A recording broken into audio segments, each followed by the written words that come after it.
It's the black guy in the corner, but they'd rather see a on the corner. They say I'm stealing Nick's clips like I'm stealing Nick's chick, not knowing that I hit him first week for the lick. I said, Nick, I could post here while you post there. Let's run the ads up, then let's meet up over there.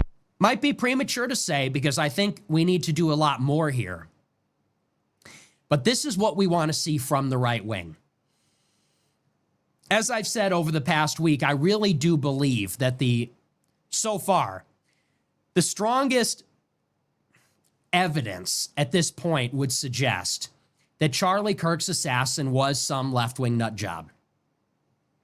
And I have actually talked to people that are in the know at this point. I've talked to people that have talked to law enforcement in Utah, and they say that it is 100% the case that this Tyler Robinson, he pulled the trigger.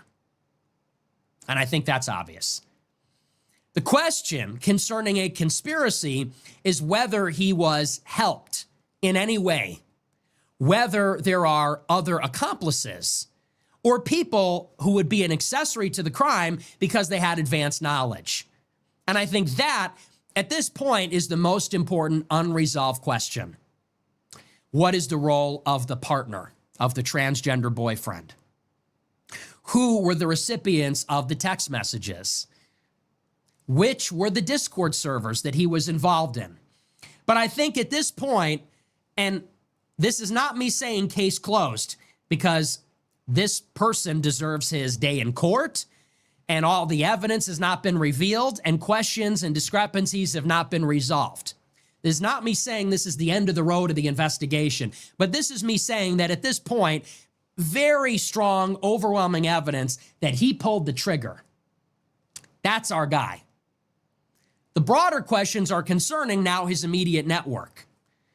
Now, with that being said, and maybe this is the most important thing to say about it, which I don't actually hear enough people saying. It is actually besides the point who pulled the trigger with regard to this specific issue, which is concerning the right and the left. And let me tell you why. Let's say Charlie Kirk was killed by Mossad. Maybe. Let's say Charlie Kirk was killed by the CIA. Maybe. Let's say he was killed by aliens. Maybe he was killed by Tyler Robinson. Irrespective of who killed him and pulled the trigger, that is totally independent from the fact that tens of thousands of Americans celebrated the killing. Do you understand the difference? It does matter who shot Charlie Kirk. It does matter that we get to the bottom of it. But irrespective of that conversation, tens of thousands of left-wing Americans celebrated regardless. They don't know who killed him. We don't know who killed him. The only person that knows at this point is maybe the FBI, maybe Utah police, and the killer himself or whoever did it. But the left wing celebrated regardless. And why did the left celebrate? They celebrated because they think that if you hold basic conservative opinions, and that's what Charlie Kirk was. Charlie Kirk was a moderate.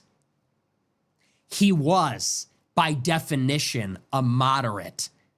His slogan was socialism sucks. His slogan was big government sucks. Up until a few years ago, his organization distributed stickers that said that gay people should defend their gay rights with the Second Amendment. That's who they shot. That's whose death they're celebrating because they think he was a fascist. So whoever killed Charlie Kirk, in some conversation, it is independent from the fact that tens of thousands of leftists thought this was deserved, this was earned, this is good, a moral good. Why? Because they believe the penalty for having moderate conservative opinions is death. Look at how they talk about it. Charlie Kirk was not a racist. He was not a sexist. He was not even really a transphobe or a homophobe. When trans and gay people went to debate him at the various campuses, he was nothing other than respectful, arguably even kind. He was not cruel. He was not vindictive. He was not actually even a mean guy. He was polemical like everybody is. But this is as moderate as it gets.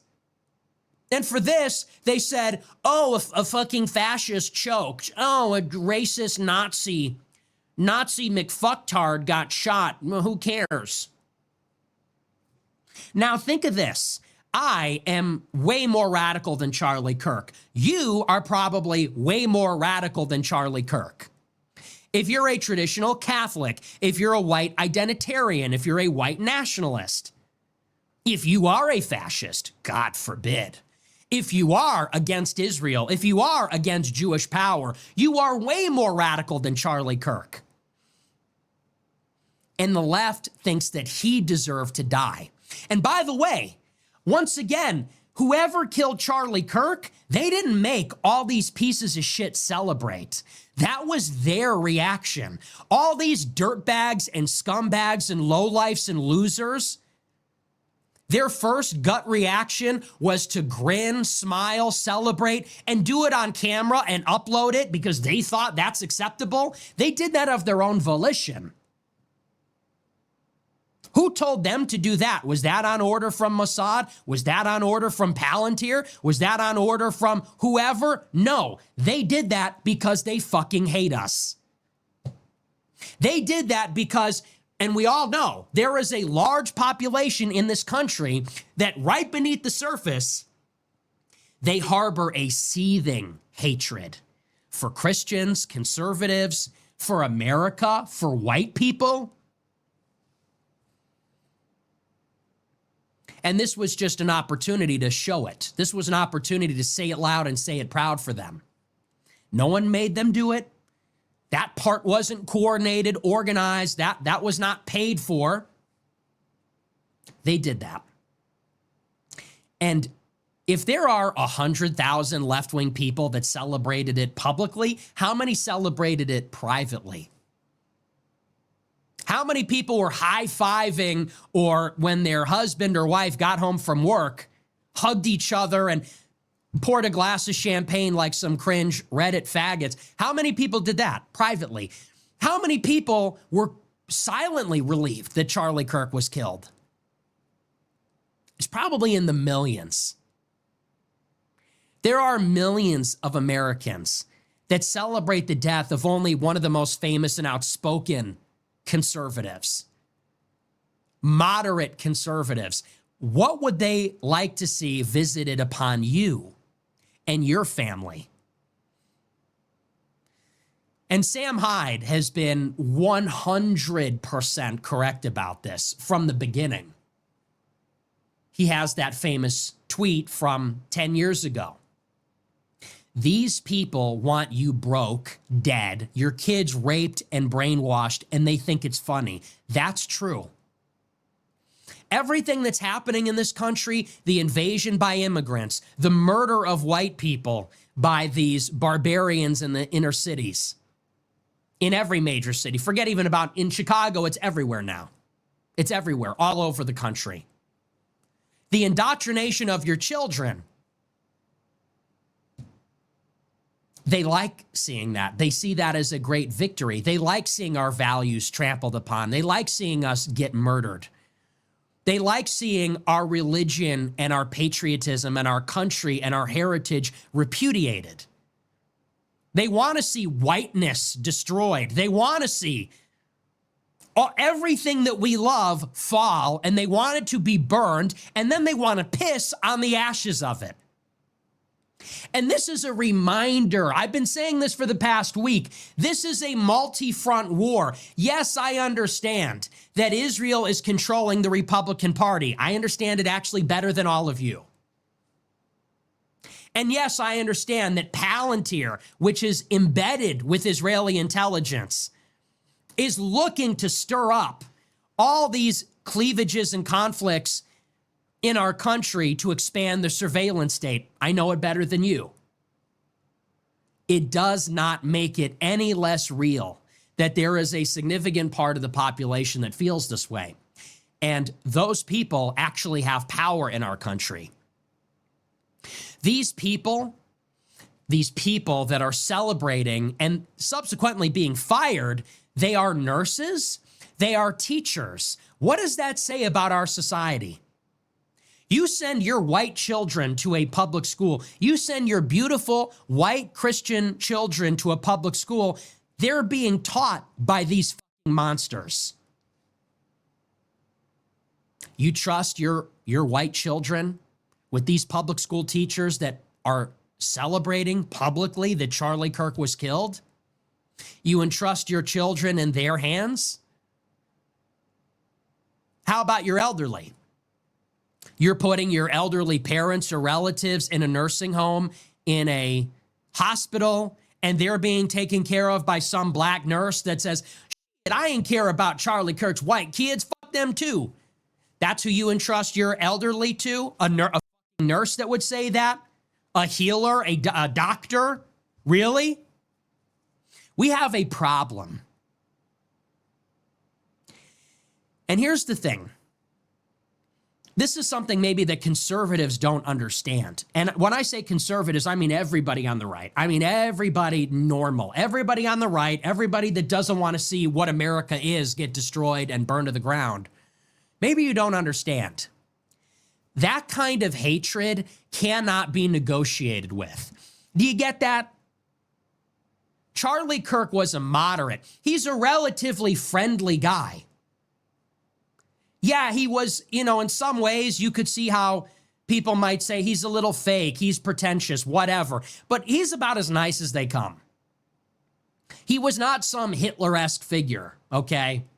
He was a little edgy. Yeah, some people could say he fit a caricature as like a right-wing jerk or something. Relatively nice guy.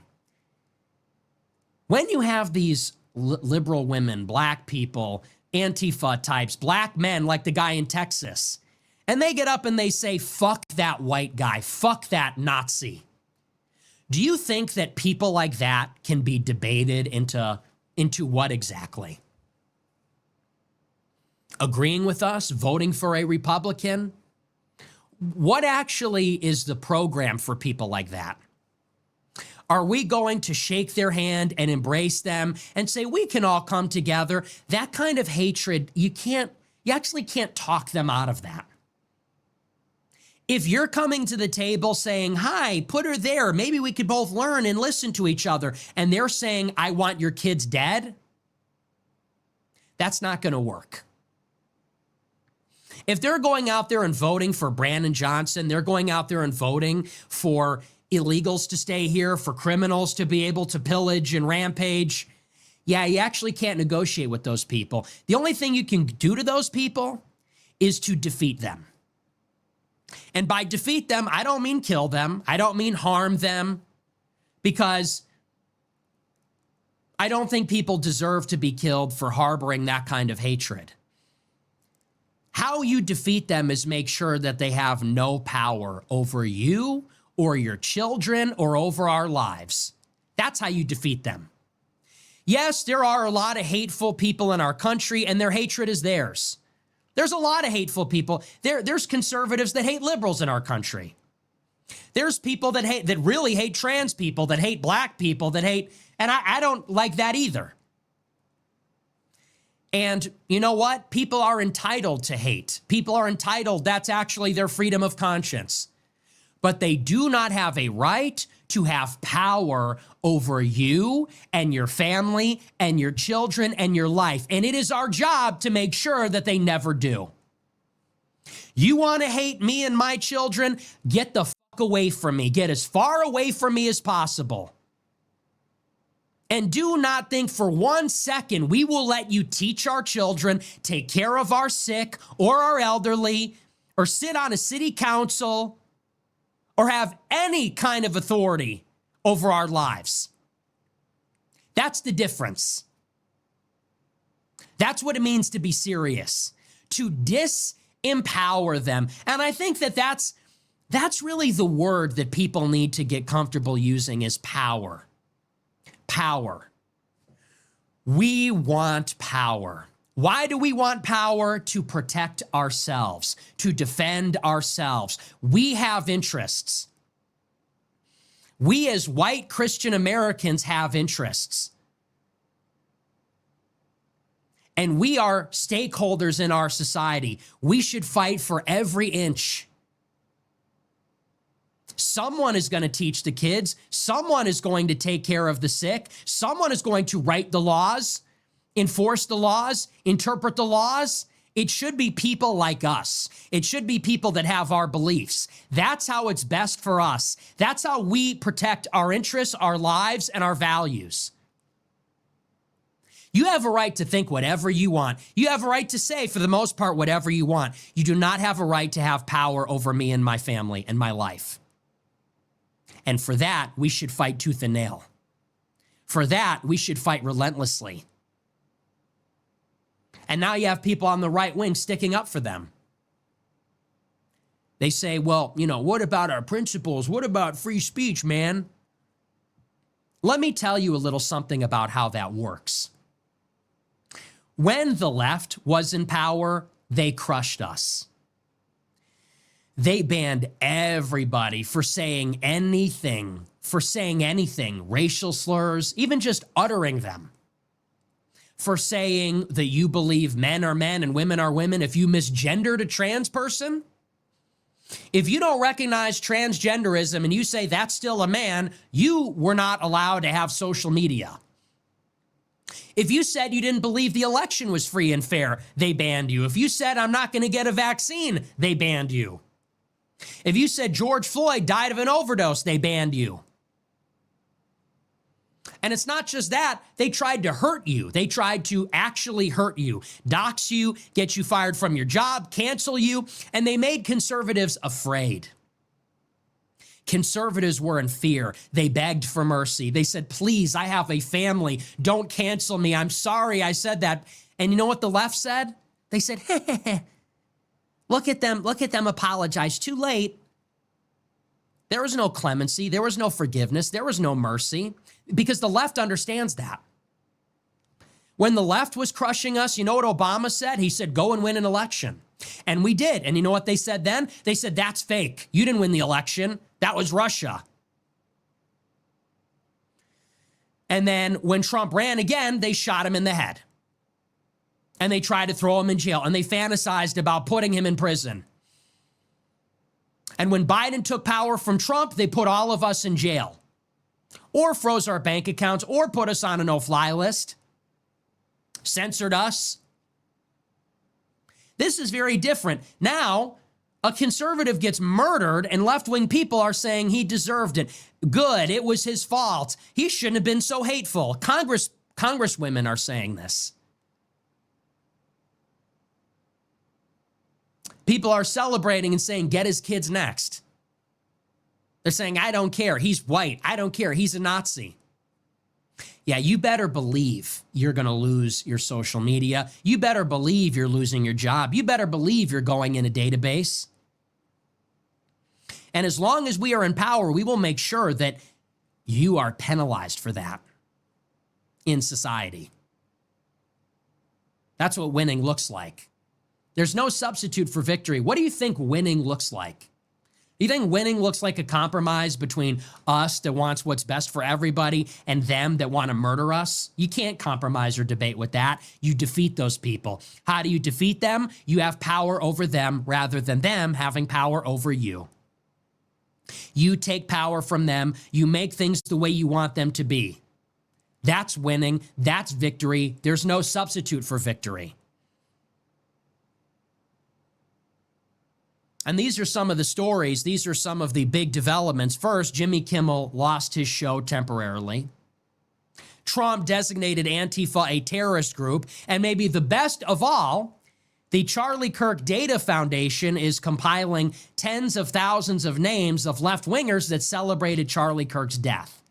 And this is the article about that. It says, quote, an online group known as the Charlie Kirk Data Foundation is crowdsourcing a database of social media users who purportedly criticized the late conservative activist or celebrated his death. The anonymous organizers say their goal is to clear out left-wing radicals and reshape the rank and file of America's institutions. Yes. Yes, please. Fill up my cup more. And another one. Another round of that. Yes, please. It says they claim to have identified over 60,000 people as of Sunday evening. The group said, quote, "We will reshape the rank and file of America's institutions, academia, law enforcement, the military, finance, law, government, bureaucracy, medicine, and healthcare too." Yes, more of that. Raise your right hand. Dude, that is literally the motto. Raise your right hand. Reshape the rank and file of the institutions, academia, law enforcement, the military, finance, law, government. Yes, that is the motto. The foundation encourages people to submit data for Charlie. It sprung up shortly after posts went viral celebrating the Turning Point USA co-founder's killing at an event on a Utah college campus. It claims to be run by political operatives that represented major parties and candidates, according to its X account. The group says it is not doxing people or identifying people by their personal information, but is creating a database that will be searchable by location, employer, and industry type. It is perfectly legitimate to heavily criticize someone who has made callous remarks about the killing of Charlie Kirk. That's part and parcel of free speech. When you make a searchable database, that seems to be with the intention of essentially chilling speech by making sure there are punitive consequences for people who have said things the organizers don't like, said some expert. MSNBC political analyst Matthew Dowd lost his job after saying hateful words led to hateful actions in the network's coverage of Kirk's death. School board members, professors, teachers, and others across the country have also been placed on leave or fired for making insensitive comments. Good. Good. And let them, while they're picking up the pieces, while they are enjoying the job search, let them sit and reflect. Let them think about their actions. Let them think about what they have said and who they have hurt and the violence they have incited, the violence they have caused. Let them sit and reflect and think about that. I'm all for it. And I've said from the very beginning, people are asking all the time, what can I do to get involved? How can I help the movement? America is controlled by its institutions, as listed by this foundation. Academia, the professors that teach the best and brightest minds. Law, the lawyers that represent the biggest institutions or clients and become representatives, judges. Government, bureaucrats, people that actually enforce and interpret the laws and regulations. The politicians that write the laws, the judges that interpret them, the executive branch bureaucrats that interpret and enforce them. These are the people that are making the decisions that shape all of our lives. These are the people in the institutions that choose who gets to have power from one generation to the next. What does winning look like when there's more people like us in those institutions with real power? When there are more Christians, patriots, white people, non-Jewish white people that are in those positions. That's what winning looks like, because only when we have those kinds of positions can we actually change how society is. That's what politics is, never letting a crisis such as this one or any other go to waste. I am all for it. And I see a lot of people on the internet, they're saying, well, doesn't this open the door for something like Palantir? Doesn't this open the door for hate speech legislation? In the first place, I'll say this. I do not support hate speech legislation. I think that is ultimately something that works against our interests. But as long as private citizens are running this operation, I don't see anything wrong with it. The idea that this opens up the door for Palantir or some such other thing, I honestly don't see the connection. Palantir already has a database of millions of people. Palantir already maintains with its software a searchable database of everybody's records and healthcare, education, taxes, Social Security. That's happening regardless. And the people that are squealing the loudest about this, the Jackson Hinkles, the Max Blumenthals, they are leftists. And I want you to think about this another way. This is important to consider. I understand that there are powerful forces manipulating our country, Israel, Jewish power, Silicon Valley, etc. At the same time, our country has become extremely progressive and liberal. It has become downright hostile to the Christian religion. It has become downright hostile to white people. That's just true. The country is becoming majority minority. The white majority is shrinking. And with it, our way of life is receding and shrinking with it at the same exact time. Neighborhoods are being taken over by Hispanics, by Indians, by Chinese people, by Arabs. You know this is happening. You've seen it. It doesn't actually even matter where you are. It's happening everywhere. Neighborhoods that were formerly Italian or Scandinavian or Eastern European or just white are becoming Hispanic, they're becoming Vietnamese, they're becoming Somalian, they're becoming Arab, they're becoming Indian. At the same time, these people in our country are erecting statues to foreign and strange gods. They're building mosques. They're building Hindu temples, Sikh temples, statues to weird polytheistic deities. They're bringing their smelly food with them. They're bringing their foreign language. They're bringing their strange festivals and holidays. And it's becoming very uncomfortable for white people that might be living in these neighborhoods. We're losing our culture. We're losing our religion, our way of life. And what is making it this way ultimately is left-wing liberal ideology. Left-wing, liberal, blank slate ideology, which says we need the diversity, we need the immigration. These are the types of people that killed Charlie Kirk. Why did they call Charlie Kirk a Nazi? Well, what do you think a Nazi is? It's someone that's pro-white. Why did they call him a Nazi? It's because he's a white guy who doesn't want America to get buried in diversity.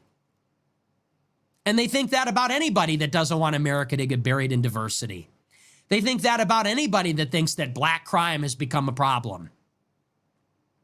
It is a lot of white and brown and black liberals in our institutions in the cities that are promulgating this ideology and making the country this way. And they're teaching this ideology in the universities, in the public schools. They're pushing this ideology in city councils and state and local government at the federal level, in the media. These people have to be replaced in the institutions for this to stop. They see us as Nazis for wanting to fight this and repel this. They think that's why it's okay that we die. If you want to stop this process, you're a Nazi, and they think you should die. And those people happen to have all the power. Now, for all these people that are talking about it's only about the Jews, it's only about Israel, don't get me wrong, that may be the most important thing in politics. This is equally important also. There are white leftists, actually. There are black and brown radicals that fucking hate you. How about that black kid in Texas that got up on a statue and said, "Oh, I'm Charlie Kirk, I'm dying." That fucking piece of shit hates us and wants us dead. That guy should rot in a jail cell forever. I don't care how it's done. That guy hates you and your family. He has a right to go and mock and laugh that a white person died because he hates whites. Fuck that guy. Fuck that piece of shit. He got banished from university. Good. He should be banished to fucking Africa. How fucking dare you?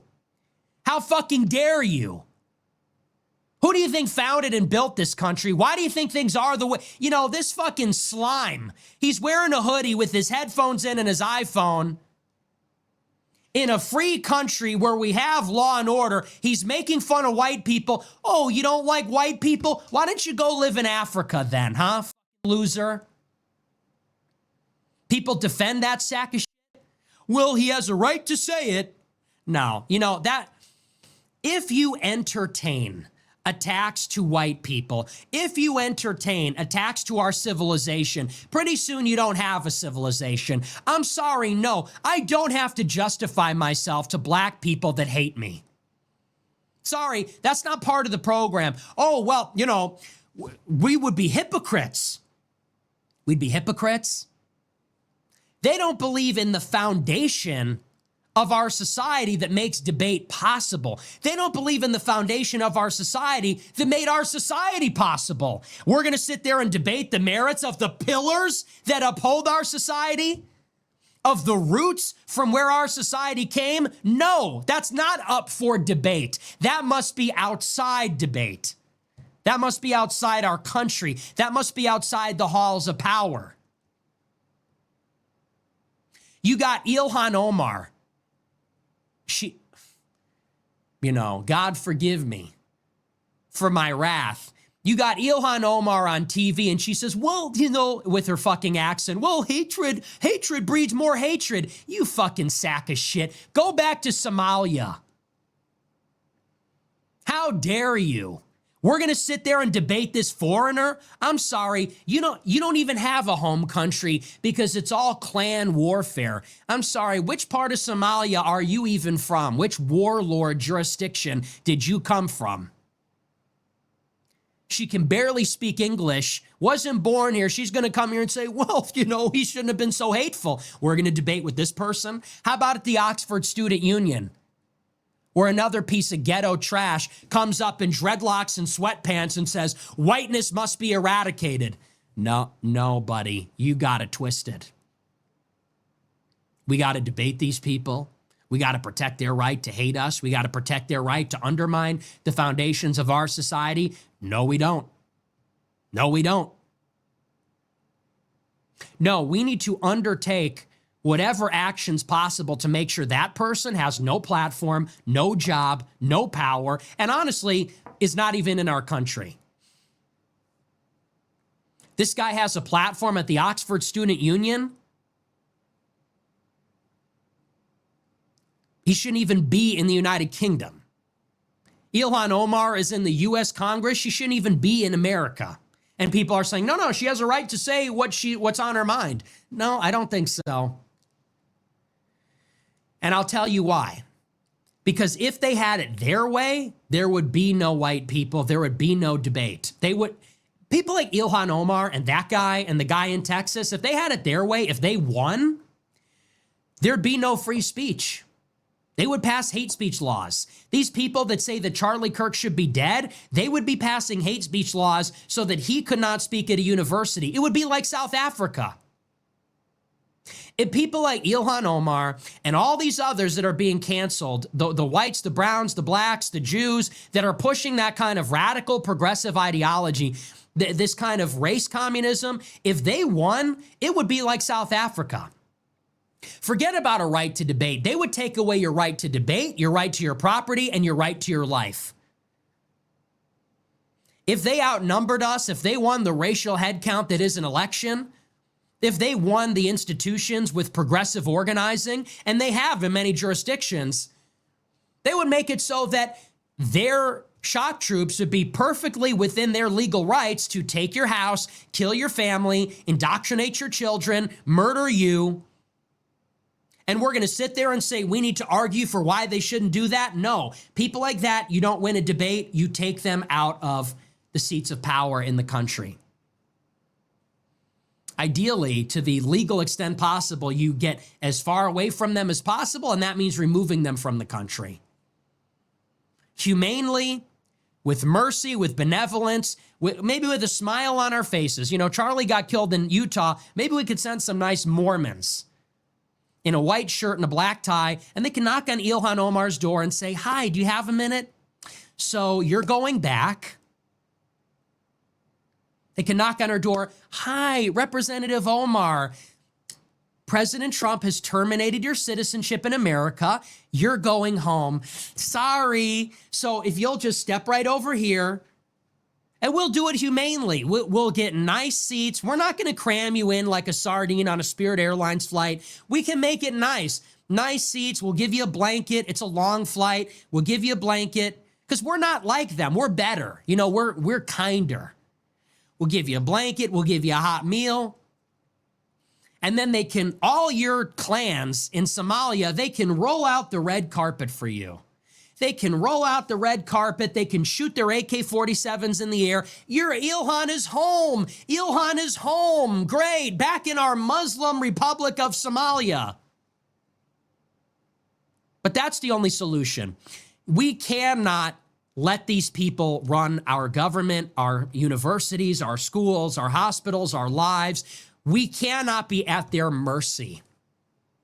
We cannot let them have authority over us, because if they celebrate when Kirk dies, these are the same people laughing at your elderly relatives seizing up in the hospital. They're the same caretakers that are hitting your children in daycare. They're the same people in the state's attorney's office or in the judicial system that are turning criminals loose because of the legacy of slavery or something. They're the same people that want to throw the book at the Proud Boys or the J6ers.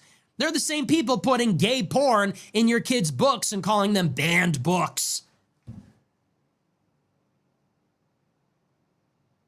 So, no, sorry. Charlie Kirk said, change my mind. They shot him. Whoever shot him, on some level, doesn't matter, because regardless, millions of people celebrated that the conservative debate bro got shot for having the wrong opinions. Yeah, well, you know what? We have a problem, and unfortunately for you, we control the White House now. So, get your kids, get your wife, get your family, get the hell away from these people that want you dead. Go to someplace where people like you have the power. People like you are in charge. People that have affinity with you. And it's not to say that white people are perfect. It's not to say that conservatives are perfect. There are white people and conservatives that are evil too. But clearly we have a problem here with this progressive strain of ideology, with these militant foreigners that have a grievance against us, that have a grievance against America. For them, the revolution never ended. For them, the BLM, tear down the statues, the Howard's Inn, 1619, America's original sin. For them, that never ended. They're still out there. They still want you dead. They still think it's okay to murder your opponents. And now the revolution that Trump started, the counter-revolution, must be completed. And that means the cadre of institutional people must be replaced with people like us. People that think the way that we do, people that believe the same religion as we do.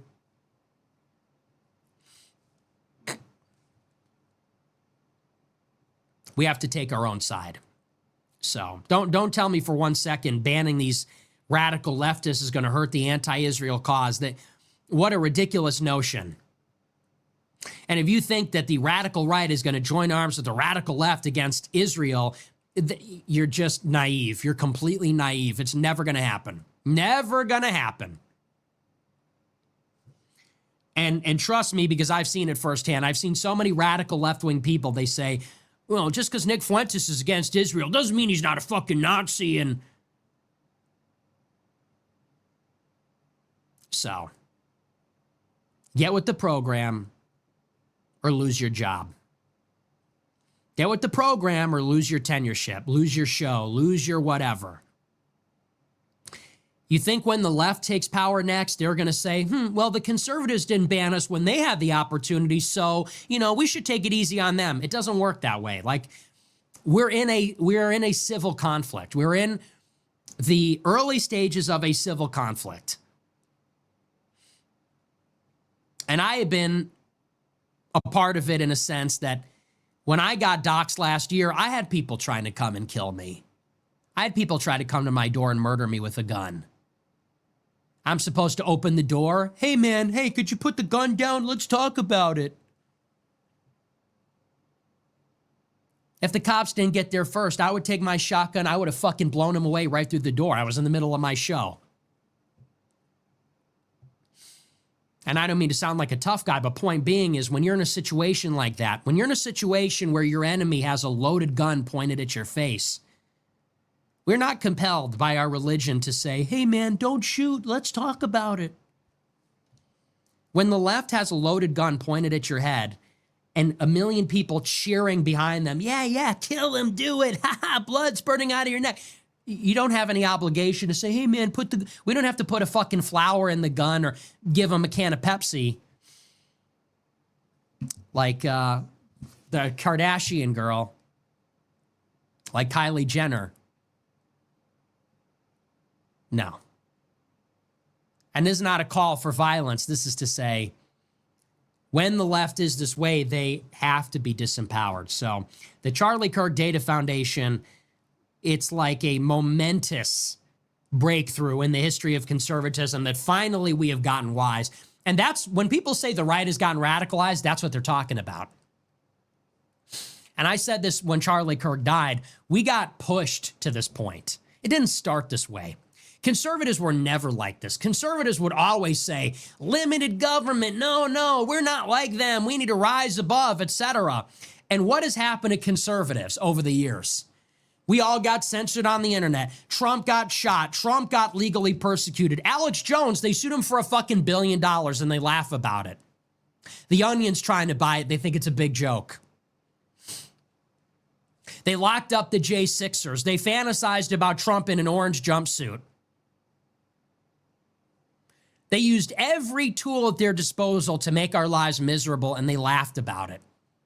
They took James Younger's kids away from him and forcibly trans them. Then they shot Charlie Kirk in the neck a few days after that Ukrainian refugee got stabbed in the throat for no reason. And finally, conservatives said, you know what? Fucking enough already. After Charlie Kirk is dead, that was the last opportunity, and I said it on Thursday, that was the last opportunity for the left to say, you know what, we disavow political violence. That was their last moment to beg for mercy, to do the right thing. And say, hey, this has shocked us to our senses. We know that this was wrong. They didn't do that.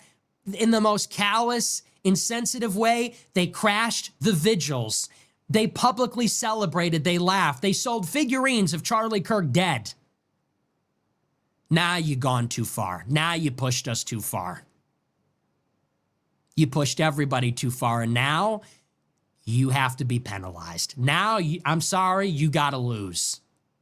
Even, I'm sorry, no, we're not sorry. Now you have to stop. So that's the message. I saw Cenk Uygur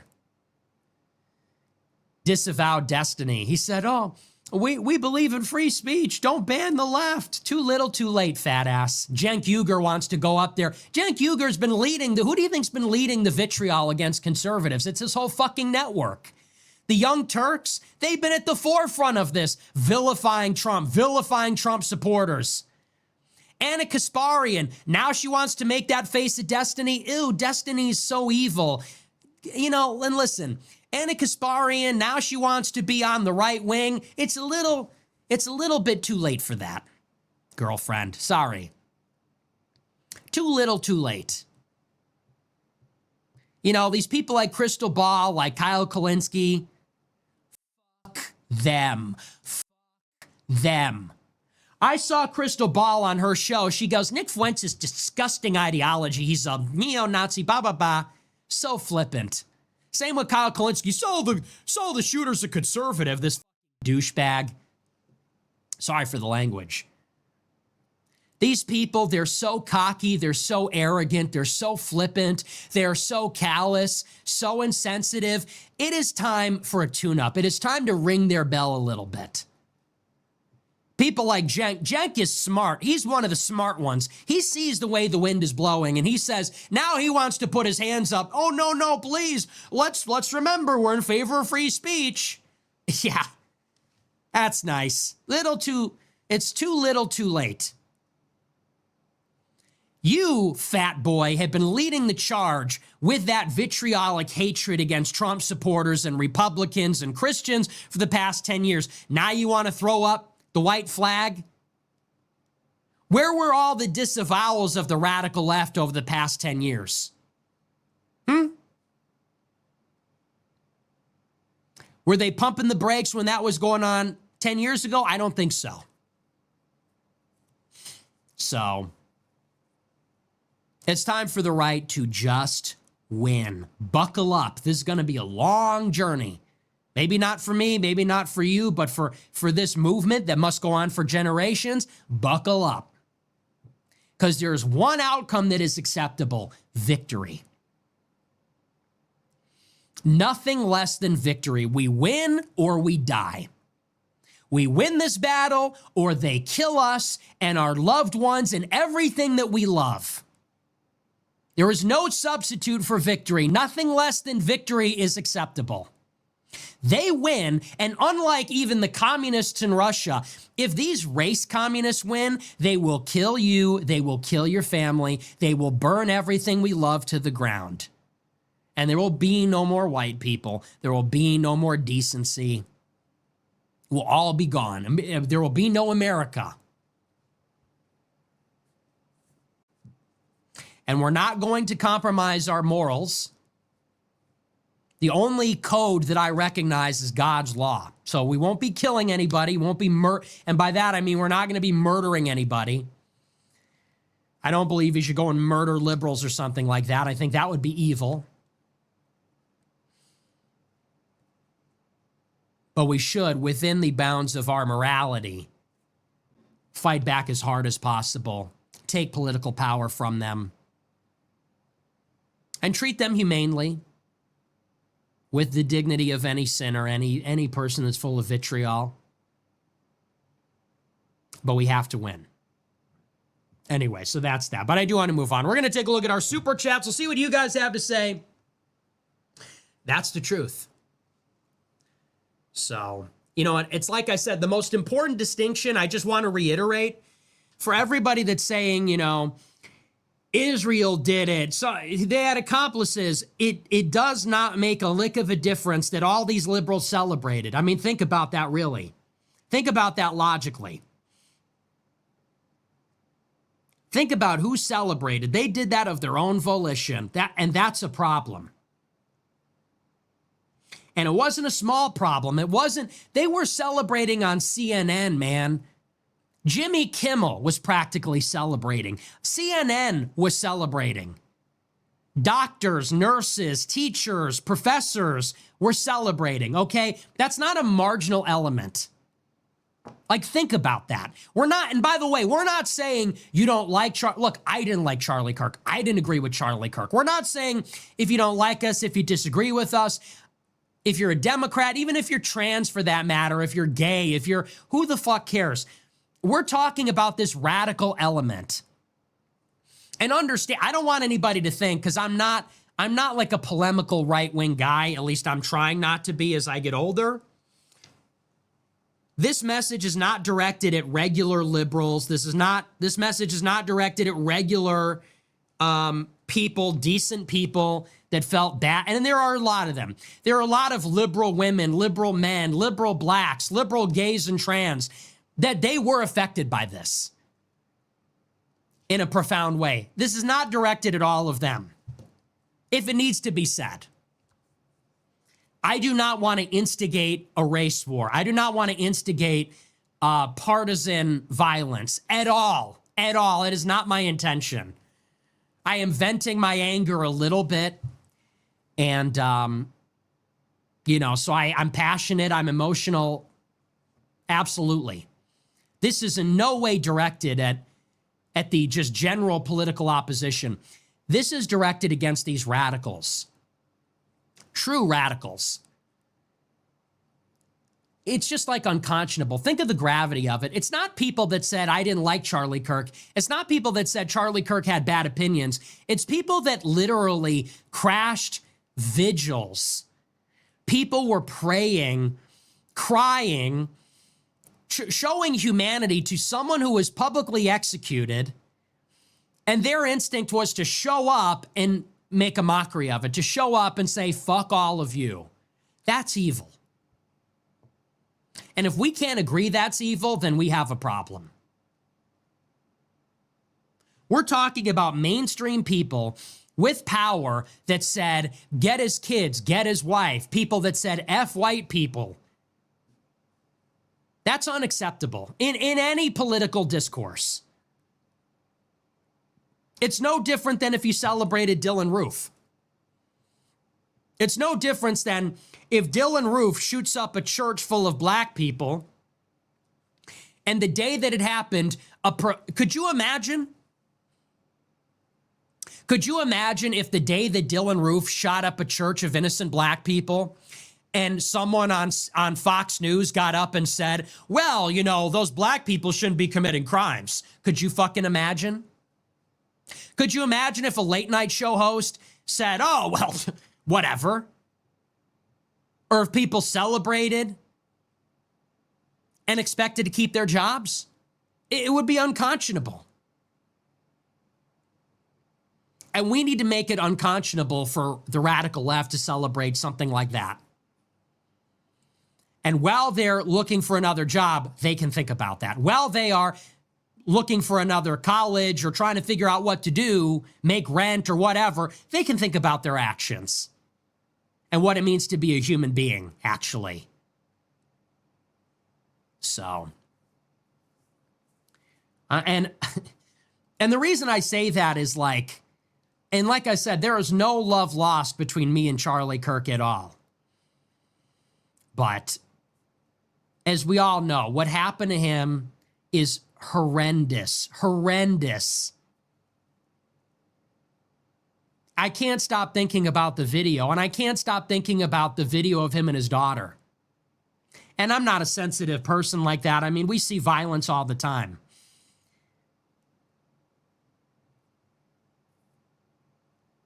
I'm not trying to be like his white knight or anything like that, but it easily could have been any one of us. Anyone. It happened to be him. And the way that they have no humanity towards them, it's like, it's sickening. So. And I would say the same, by the way, if it was anybody else, for that matter. So. But that's that. We're going to move on. We'll take a look at our super chats. We'll see what you have to say. So do not listen to these arguments. Get these people fired. No violence, no violence. I believe in redemption. Some of these people certainly will grow up and they will regret what they've said. And we have to give them that opportunity, actually. I think that's merciful. So I don't think we should kill them. I don't think we should answer their mockery with violence. I don't believe in that. But I do believe that we should take power from them so that they can't hurt us, hurt our family, get the idea that this is okay. It's not okay. And if you can't agree on the basic principle that murder is wrong, then you can't be a part of our society. You can exist, you can have your life, but you can't be part of our society. You're not welcome here. You're not welcome in America. You're not welcome in our institutions. You can't come to the block party. If you for 1 second think that murder is okay, killing your political opponents is okay because of what they say or believe, the message must be clear. You're not welcome. We don't want you here. That's just not acceptable. That's not what we do. We are human beings.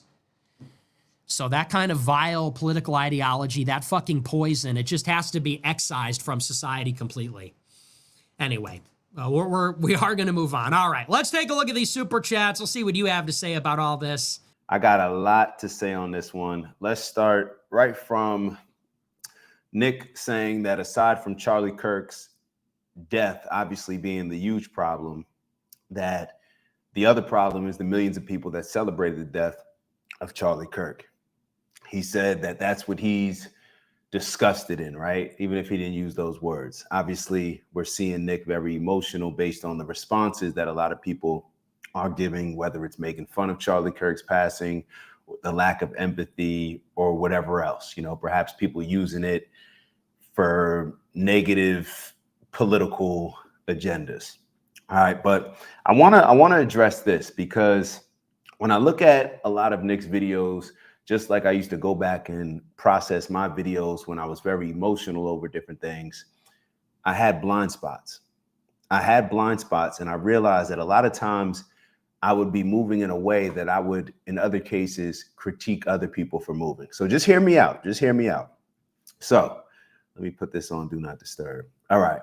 So when it comes to Charlie Kirk, I know now in his passing, Nick is painting Charlie Kirk as in a more favorable way, obviously, than when he was here.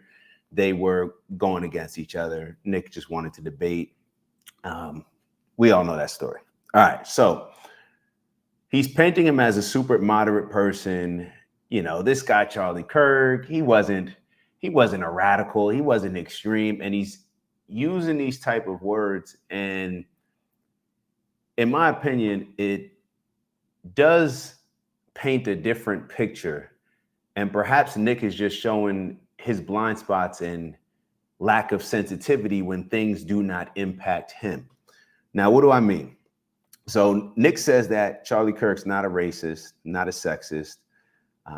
I believe he's saying that, and it's very easy for him to say that because the same things that Charlie Kirk may have said or done that offend others, Nick may not find offensive. Nick may not find offensive. So just like Charlie Kirk may not offend me, he may not offend me because I choose to see things from a different vantage point than maybe others. I choose to not allow my emotions to get in the way of me hearing the message. I'm not saying that that's the right approach. I'm not saying that it's wrong. That's just what I choose to do so I can make sure that my emotions are not getting involved, because when my emotions get involved, I lose track of what my overall goal is. That's what I tend to do. So to each their own, everybody responds differently. Now, let me get to this. Hold on. So out of all the things that I heard Charlie Kirk say, that a lot of my friends have been sending me, trying to convince me that Charlie Kirk is the worst guy, as if I was a Charlie Kirk supporter and fan when he was alive.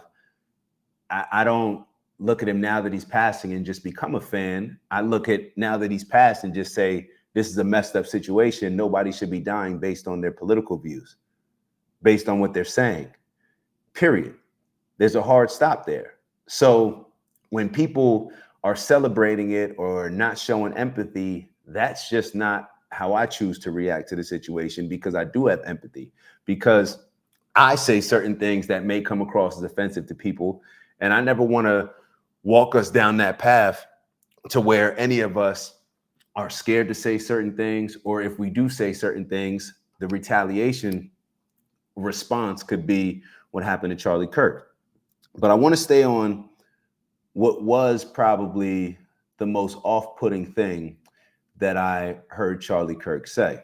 And I may include the video, may not. If I do, I'll leave it somewhere around here. But let me say these things just in case I don't include the video. Charlie Kirk was on some show and he was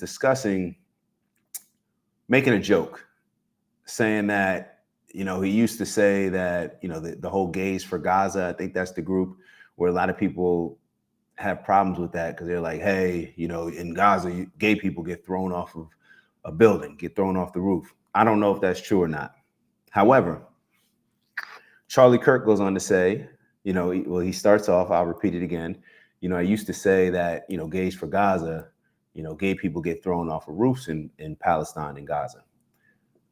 Now they have no buildings, no tall buildings to throw them off of. And he giggled. That was the joke. Now, a lot of people watching this video may say, oh, that's just a joke. You can't take everything offensively.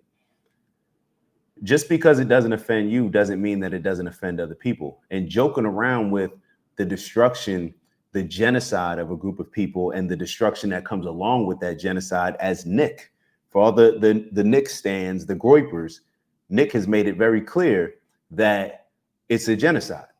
Now, Charlie Kirk obviously didn't express that in public, even though it seems like, based on Candace Owens, Tucker Carlson, Megyn Kelly, Dave Smith, and others, that he did express some of these thoughts in private. So here you have Nick Fuentes, who believes it's a genocide. Charlie Kirk makes fun of that, or makes fun of something around that. And we can't understand, like, we don't have the empathy for other people to understand how that may be extremely offensive, making fun of the genocide, the death and destruction that comes along with the genocide that was committed against these people, but Charlie Kirk's making a joke about it. I'm not saying this to rationalize anything that has been done after Charlie Kirk's death and people making fun of him. What I'm trying to point out is the fact that perhaps we all need to show a bit of empathy and understand that we all have blind spots based on the things that may emotionally upset us compared to the things that don't trigger us because they're not directed at us. They don't trigger our feelings. This situation clearly triggers Nick's feelings. Nothing wrong with that. However, all I'm pointing out, and I hope Nick sees this, all I'm pointing out is to keep the same energy, right? Doesn't Nick always say that? Keep the same energy when it comes to both things, not because of a right and wrong. I want to be clear. This does not have to do with right and wrong. This has to do with us losing focus of what the overall goal is. Nick has said over and over that the goal is for all of us to live in harmony, right? The goal is for all of us to live peacefully. So therefore, based on that goal, that's the goal that I also share.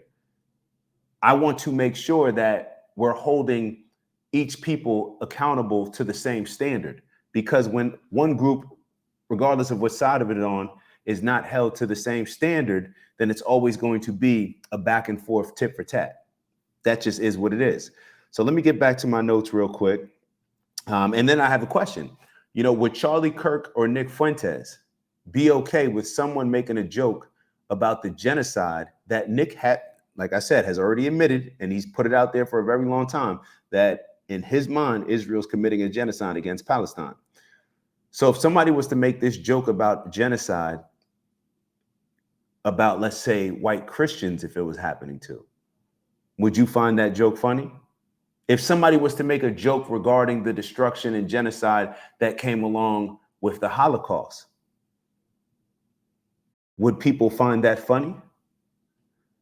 But Charlie Kirk, somebody who was pro-Israel while he's here, he has no problem making a joke around the destruction and genocide of the Palestinian people. So it has to play both sides. It has to be the same for both sides, I should say. So let me get to my notes. We got a lot to go through. And I'm not going to edit this. You know, normally I try to edit the pauses and stuff like that. We're just going to go straight through. So I wrote, what would they like? Oh, okay. So Nick's talking about what they would like visited on your family. He said they want to see whiteness destroyed. He says that he understands that Israel is controlling the Republican Party. But he's saying all these things, in my opinion, even if it's not his intent, but is going to be coming across as fear-mongering. You trust your white children with these public school teachers? How about your relatives in the nursing homes getting cared for by a black nurse that is happy about Charlie Kirk's passing? Look, Nick may really believe this. But once again, keep in mind, how do I look at stuff? I don't look at whether it's right or wrong that he's saying this. But what is the goal? If the goal is for us to live in harmony, of course you have to hold people accountable. Of course you have to say, yo, that's BS. Y'all celebrating. Of course you have to understand the fears that may come along with something, rightfully so. However, keep the energy the same in both ways. Check the jokes that come on the other side, which make people feel a lack of empathy, because this is what ends up happening. When people feel that one group disregards their lives, disregards their struggle, disregards their genocide, disregards their oppression, then they develop a lack of empathy now for the other group when they're experiencing similar things. It just goes back and forth. So now you have groups that nobody else feels empathy when something happens to the other group because they don't feel that the empathy was extended to them. I'm not saying that this is right. I'm just focusing on the goal. I'm not trying to say that one is worse than the other. I'm not even bringing them up to compare. What I'm bringing them up to is to show that they're both problems. That's what I'm bringing it up for. So let me keep going. He names, liberal women, black people, this black guy in Texas that I'm not familiar with. That goes to the same joke that Charlie made. I don't think people should be joking around death, destruction, genocide, assassinations, or anything like that. That's my stance. And y'all already know how I feel in regards to war and violence anyway. I do not think any war is appropriate. I do not think violence leads to anything but violence. That's my stance. And it's in that same energy is exactly what I'm talking about here. The lack of empathy for this particular group is going to make them feel like victims. And then when something happens to another group, now that group of victims who felt that nobody had empathy for them, they're going to express that to this group. And then it's just going to constantly escalate because each time it happens, both groups get more and more pissed off. So they become more and more radicalized. They start to have conversations in their group chat, be around people that tend to see the world just like them. And that energy compounds to where it becomes more and more radical, like I said. In my opinion, Nick is, I don't know if it's intentional or not, but Nick is feeding his audience. He's feeding his audience the candy that they want rather than the vegetables and fruits that are necessary for us to accomplish the goal. That's what I really do see. I think Nick takes a lot of heat. When I look at Nick's work, and obviously y'all know, I've only been familiar with Nick for the last 3-4 weeks since we've been doing these videos. When it comes to Nick, I believe that, and you guys can correct me, I'm always open. I'm always open to opinions. This is the whole reason why I try not to get emotional in these situations, because it allows me to hear people's opinions and just not take offense to them and not get in defensive mode. So when I say Nick is feeding his audience, I think Nick struggles in his mind with pleasing his most passionate followers and with accomplishing the goals that he sets out. They don't always align. The goal that he sets out that I continuously reference, which is us living in harmony, right? As Americans, all of us. And people will say, well, not all of us. Well, I'm talking about the ones that are going to align with living in a positive way. That's the whole harmony aspect. So us living in harmony. Obviously, if you're not living in harmony, pushing positivity, then there's going to be other areas where you're going to fall into jail, whatever else that may be. So getting back to Nick and the struggle that I believe he faces with staying on the goal and pleasing his audience. I believe that his audience is just as or more frustrated, more fed up, more angry than he is. So what ends up happening when Nick may have more of a modest approach to something or a more logical reaction than his audience, he says it all the time that his audience starts to call him out, saying that he's getting soft, saying that he's standing up for Israel, all these different areas. When you rile people up and you soothe and you appeal to an audience that is very much obsessive over you in a lot of ways, based on them feeling like they finally got somebody to stand up for them and to voice the opinion that they may be screaming out, but they don't have the platform and influence that a Nick Fuentes has. So then when you have Nick Fuentes, who comes in a very courageous, charismatic way, it's very appealing. So those people, they want their frustrations fed with the same thing that used to feed them before, perhaps even more intense than what used to feed them before. So this is what I mean when I say Nick is feeding his audience. And it's almost where I question, and I'm not necessarily even sure that this is something that I've come to a conclusion with, but the question is, and I want to ask you guys as well, is Nick doing exactly what he accuses Candace of? She gets emotional and talks about Jews to the point where Nick was clowning, saying she blames everything on the Jews, right? It seems to be that when Nick gets more emotional, what does he start doing?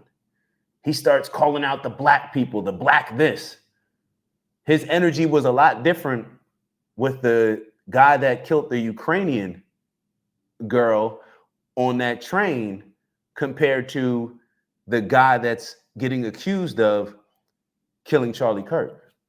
I'm just being real. Y'all gonna get the real from me. I can't care whether or not you like it or not. I can't care. This has to be consistent across the board. So I ask you again, do you think that Nick's energy was the same? Or do you think that in one situation, Nick used it to, I could drop a couple N-bombs here. I can use this as justified rage. I can go into, my inner Matt Walsh a little bit, and people have been calling me out for not being as intense as I used to. I'll use this situation to overdo it a little bit since, I've been falling short of pleasing my audience in other cases. So I asked Nick, are you doing the same thing that you accuse Candace Owens of doing? A lot of her audience, a lot of her passion is based on how she feels certain people have harmed her, how she feels that Israel and Bibi Netanyahu have played certain games, perhaps how she feels how a lot of Jewish people have certain control and have used it against her in certain ways. So perhaps that's her pain point, that she decides to, when a situation comes up like a Charlie Kirk and you see Bibi Netanyahu lying on her friend, maybe this is what she's doing. This is how she's responding. Because she's frustrated. Her audience is frustrated. Are we doing the same thing that we accuse other people of doing? That would be my question. All right, so yeah, he says, we as white Christian Americans have interest. I've told y'all plenty of times where Nick and many other nationalists, they remind me of the same people. They're for their people, whether it's Malcolm X as a black nationalist, whether it's KKK. We looked at one of the Grand Wizard videos as a white nationalist, whether it's Christian nationalist, whatever it is across the board, they sound the same because it's all based on prioritizing me and mine, my group first. And that may lead to some success for your particular group. But ultimately, I have to ask again, what's the overall goal for all of us to live in harmony? So is there a way that we can all live in harmony if each of us are only prioritizing our individual and our community's needs, wants, likes? Is that option even on the table when we only look at things from a nationalist standpoint? Because we could sit here and say, okay, I'm a nationalist, I'm an American nationalist. Okay, cool. Things can be peaceful in America if that's the priority. But when we start saying Christian nationalist, white nationalist, when we start saying all these things, and when we base being an American nationalist on being a white Christian, we can see how that brings about certain challenges for all of America, right? For us to live in harmony as all of America. But everybody may not have the same goals. Everybody may not have the same goals. Some people who are nationalists, clearly I don't have the same goals as, because you're pushing for a particular group. I'm pushing for humanity. I'm being honest. That may be a far-fetched goal. Cool. But if we're going to be taking risk and by saying certain things, and we just saw what happened with Charlie Kirk, then I prefer to lean into something that's on the biggest scale. I want to impact humanity.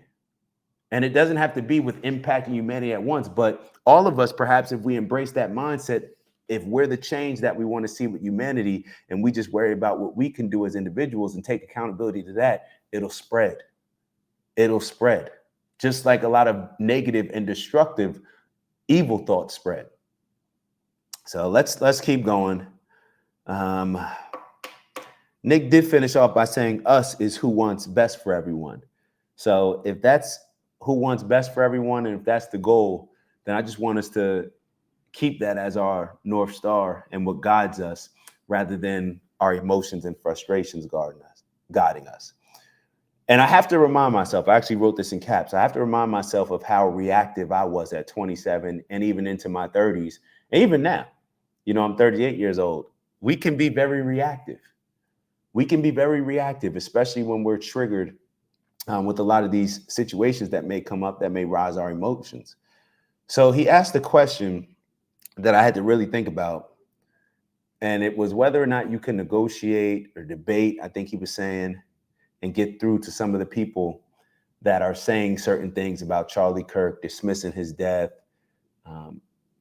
even making fun of his death. Now, I want to focus on the people that are dismissing his death, or the people that may be saying like, yo, whatever, I don't care. Like, okay, cool. So what? I wanted to think about that question is because I was thinking about how I used to think. And I had to be honest with myself. I've been to the point where, because certain things that I was consuming, information, the bubble that I was in, because I was seeing certain things as this is what has happened to me and my people. I don't like this Bible. This Bible was used to enslave my people. I was seeing things in a very emotional way. And because I thought that other people were showing a lack of empathy, concern, understanding, and actually doing the opposite of continuing to push this oppression, it got me in the mindset of, I don't care about that person passing away. Matter of fact, I'll be totally honest with you. It got me to the point where, seeing a lot of this death and destruction, where a lot of these situations, even if it was something happening to a Black person, where I just became numb. So, but let me not cloud the point that I was trying to make. I want to be very clear and not beat around the bush and be direct with y'all. Based on Nick's question, as far as whether we can negotiate and get through to these people, I would have to say yes. Now, do I think most people are just going to follow the exact path that I followed? No, everybody moves at their own pace. However, I can sit here and say that I don't think I ever would have. I'm trying to be totally honest with y'all.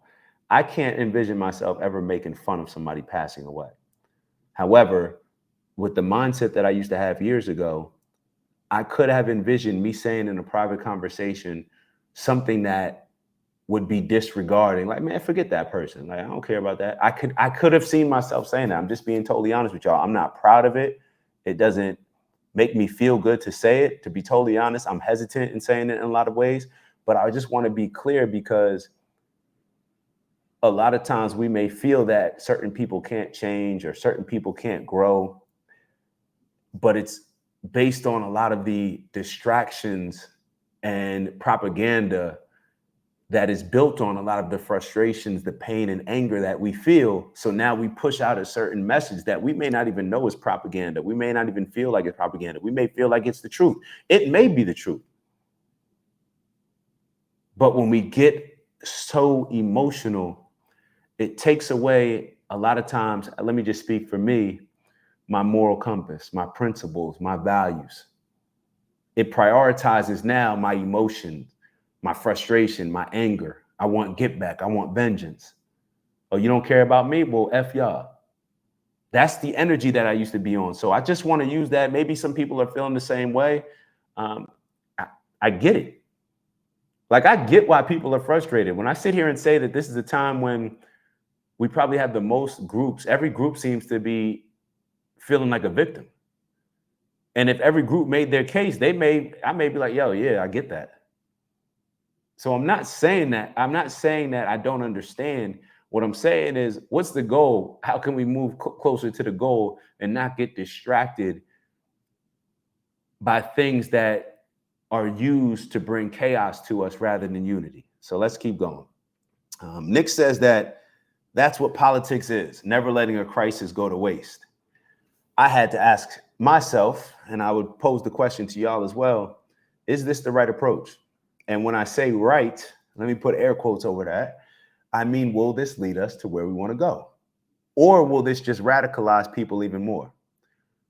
Look at what Bibi tried to do with the crisis. Look at what Bibi tried to do. He changed the narrative of the letter that was written to him, allegedly, based on what Candace is saying and what Tucker has made clear and others have come out and said. He tried to change the narrative to where it was Charlie Kirk was still supporting Israel. He never had any question of anything less. And Netanyahu tried to use this crisis in his best interest, and the best interest of Israel. Well, I can't even say it's the best interest of Israel, his best interest. I'll leave it at that. That's what he tried to do. A lot of us criticized him for that, right? So when we say that's what politics is, never letting a crisis go to waste, is that something that we should embrace? Where does it ultimately lead to? Nick is accusing Candace of going over the top with doing this, right? Candace has even accused Nick of stop making this about you. Nick accuses Candace in a way where she's using this Charlie Kirk situation to maybe vent her anger and frustrations and disdain for Israel, for Bibi Netanyahu, for some Jewish people. So are we all doing the same thing? And does this ultimately, when we embrace this mindset of that's what politics is, never let a crisis go to waste, it's just going to radicalize people more and more, right? Because people are using the crisis to prove their point. And a lot of the times when people are using the crisis to prove their point, they're appealing to people that already are emotionally triggered, perhaps already radicalized. So it's going to grow that radicalization, polarizing thoughts and feelings even more. It's going to do it even more. So let's keep going. And I think that, let me say, what did I wrote? Okay, so I wrote this. You know, I got to keep up on my notes. Perhaps the energy should be never allow people to use a crisis to push their political agendas. Perhaps that should be the energy. Never allow, we should never allow people to use crisis situations and chaos to push their political agendas. We should never allow it, because what is it typically going to do? We already went over this, all right? So it's playing people. It's playing people. It's propagandizing people. It's manipulating people. It's bamboozling people, all right? And history shows us that if we want to, maybe I should back up a little bit. We can do what I just described, but is it ever going to align with the desired goal? And this would be the question that I asked. Do we want to win the war that Nick is talking about? We're at war. We're at war. Do we want to win the war, or do we want to live in peace and harmony? Because that's two completely different things. Do we want to win a war? Well, if we win a war, that means somebody else lost a war. So is the war over just because we declare it over, or is it just holding off until that group feels strong enough to where they make another move? Is it ultimately peace and harmony when somebody wins a war? Or can peace and harmony only be found when there's not a war, when war is off the table as a consideration for figuring out problems? So, and I remember a few weeks ago, Nick saying that this was a spiritual war. He said that this was a spiritual war. And I remember it vividly because for whatever reason, when I put this post up regarding that, where I thought it was actually a very mature stance that Nick was taking, both videos on it got taken down. I don't know why. But Nick said that we're fighting a spiritual war. Now it seems like he's leaning more into, or putting more of his energy in, the political war. That's what I hear when I say that. When I hear you say, never let a crisis go to waste, that's what politics is. That's what I hear. And I'm not sure that that's going to align with the goals. I'm not sure that that's going to align with the goal. If our goals aligned, if I understand your goal as to what I understand it as far as us living in harmony.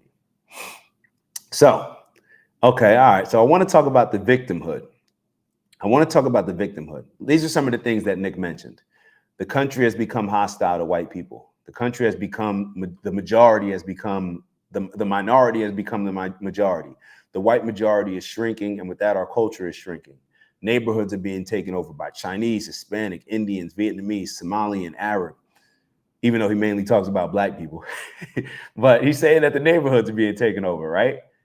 When you say all these things, and he's saying how uncomfortable it's becoming for black people, it's becoming for white people. This is fear mongering, bro. And even if the fear you believe is justified, it's still playing on people's fears, and that can be very dangerous. This is the same. This sounds like, Nick sounds like a lot of the Jewish people in Israel that he criticizes. This is my point about everybody embracing victimhood. Even if it's justified, does it lead us to the right goal?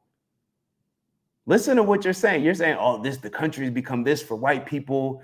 You know, our numbers are shrinking. The minorities are going to take over. They're already taking over our communities. This sounds like what I would hear based on the people that Nick is criticizing, as far as what he criticizes them for. Using victimhood like Bibi Netanyahu may do, or does, not say may do, using victimhood to justify committing whatever evil acts you want to everybody else. And just using and embracing that victimhood to either rile your own group up, to make them pay attention, to make them move in a very meticulous and calculated way.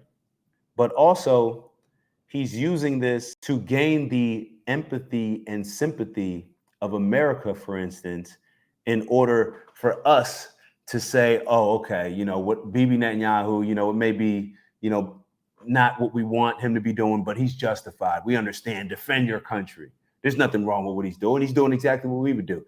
That's why he's painting the picture and creating the narrative that he does. So Nick goes on, you know, obviously I already talked about, you know, how upset he is about this black guy. I haven't seen the video. I'll check that out. The black guy that made fun of Charlie Kirk's death. And he says, well, how do you think people feel? Oh, this is my question. You know, once again, you know, how do you think other people feel about when Charlie Kirk makes a joke? What I'm trying to say is not to paint Charlie Kirk in a bad light, but for us to maybe hold ourselves a bit more accountable to the jokes that we're making by understanding how sensitive it can be to other people. Even when it came to Trump and that Gaza video with Trump Gaza, how insensitive was that? You have people that are getting bombed on, having a genocide committed against them. The majority of their country looks like they're going through an apocalypse. And Trump is putting up a video with him and Netanyahu dancing with, you know, a Trump Plaza in Gaza where people's homes used to be. How insensitive is that? We don't think that that's going to create some terroristic mindsets, some people getting pissed off to the point where even if it doesn't create a terroristic mindset to where now people are not going to show empathy when something happens to another group that they may lump Trump into, to where that maybe create certain things in somebody where now when something happens to another, oh yeah, I'm making fun of them now. Since Trump decided to put up this inappropriate, tasteless video, then okay, wait till something happens on the other end. You think I'm gonna feel empathy? Of course not. Y'all get what I'm saying. Y'all get what I'm saying. We got to extend the energy and understanding always. All right. So another thing with Nick, let me ask you this. And I think people know by now. Well, I don't even got to say that. Let me ask you this. If a lot of black people connect the word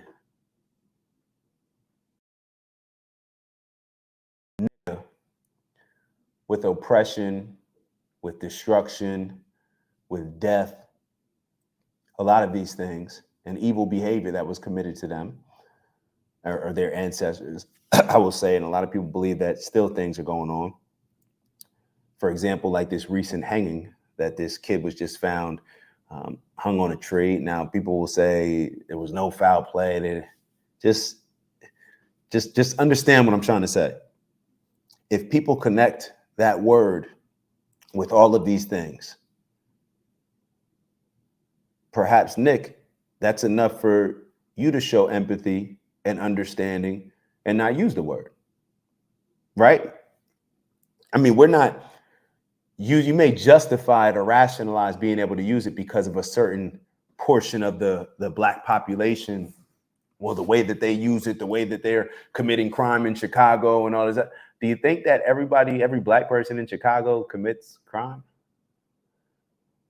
Do you think that every black person in Chicago is killing each other? Like, do you think that that's everybody? It's definitely a problem. I've talked about it plenty of times. But when we don't extend the same energy, the same understanding, empathy, grace even perhaps, to a certain group, but then we overextend it or want it overextended to us, it's always going to be imbalanced. It's never going to be balanced. So you do what you want to do.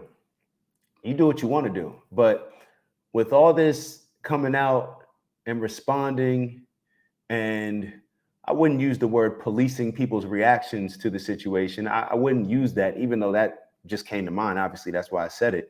I don't think that that's the appropriate word of what people are doing. I think it's just from a moral standpoint. We shouldn't be celebrating anybody's death just from a spiritual standpoint. We shouldn't be celebrating something that's a commandment of God not to do. We shouldn't be celebrating any aspect of that. That's just my opinion. But when we celebrate certain things, or when we lack empathy in other areas, like, we don't get to pick and choose, okay, well, I lack empathy for this group of people and their struggle and what they associate and connect based on connecting this word to the evil things that come with that word to those people, right? You can't pick and choose how they feel, but you don't have empathy towards them. But then you have a problem when people go overboard, right? Well, it's not about just having empathy. They're making fun of it. The lack of understanding is causing both. The lack of appreciating the loss of life, the spiritual disconnect to that spiritual war that you were referring to a couple of weeks ago. That's what's causing all this. So how do we heal that spiritual war and not worry about this political war? In my opinion, it's us all having a certain level of understanding for each other and their perspective. So let's move on. Let's move on. All right. Let me finish up with my notes. All right, so we're almost done. We're almost done. This really, I mean, I guess I can kind of wrap it up here. This was definitely a very emotional show for Nick. Very emotional. You know, a lot of the things that he criticizes with Candace, very emotional. You know, I think that overall, if we all intentionally show a bit more empathy, and a lot of it's going to come from our leaders, like our biggest influencers, the people with the voices that can command people to move in a particular way, can open up people's minds to see things in a way that's different than they typically would feel. I think that that's how we solve a lot of these issues. You know, I understand the reaction when somebody comes. Well, actually, I don't understand. I don't understand what it may feel like from Nick, who had somebody come to his house with a gun. I can't understand. I can't relate because I wasn't in that situation. So even though I may go like this when he says, you know, I would have taken my shotgun and blown him away. I've said stuff like that before, I'm sure. We all have. But I guess a part of the growth in all of us is acknowledging the areas that we need to grow, whether we see them in other people, and we're able to say, you know what, I don't like that. And I think I do that. So let me try to fix that. Maybe that's the right approach. I don't know. But what it comes down to is, for me, the question that I would ask as it comes down to is for all the Christians. You know, we're talking to Nick, who is clearly has strong Christian values. What would Jesus do? Would Jesus say, you know, I would have taken my shotgun and blown him away? Or did he have a different approach? I believe there's scripture that talks about, you know, people that wanted to defend him and said, hey, don't defend me with this. We're just talking about it. It was like with the cloaks. And I forget the scripture, but y'all check it out. It was something where Jesus, I believe, if I have the story correct, where his homies were getting ready to defend him.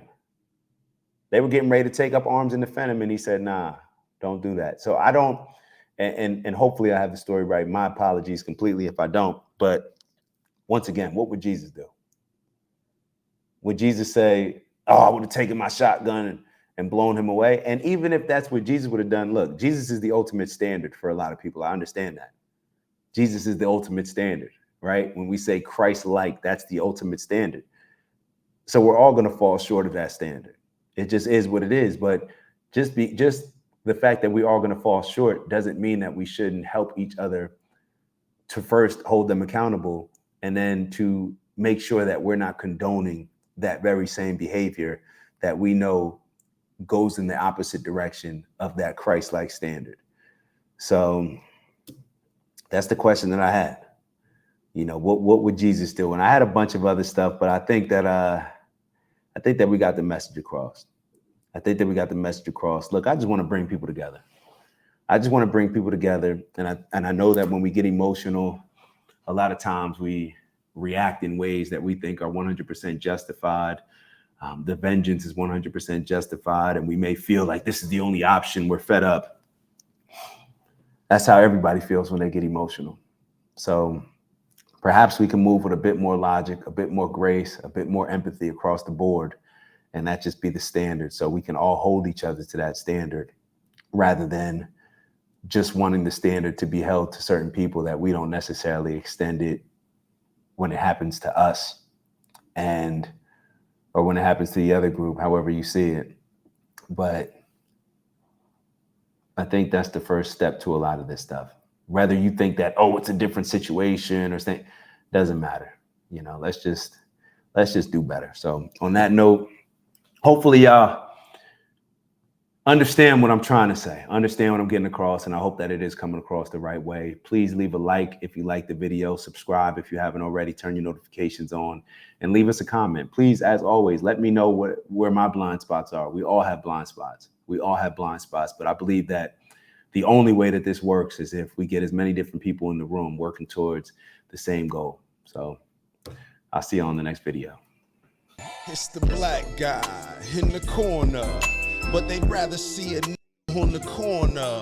They say I'm stealing Nick's clips like I'm stealing Nick's chick, not knowing that I hit him first week for the lick. I said, Nick, I could post here while you post there. Let's run the ads up, then let's meet up over there.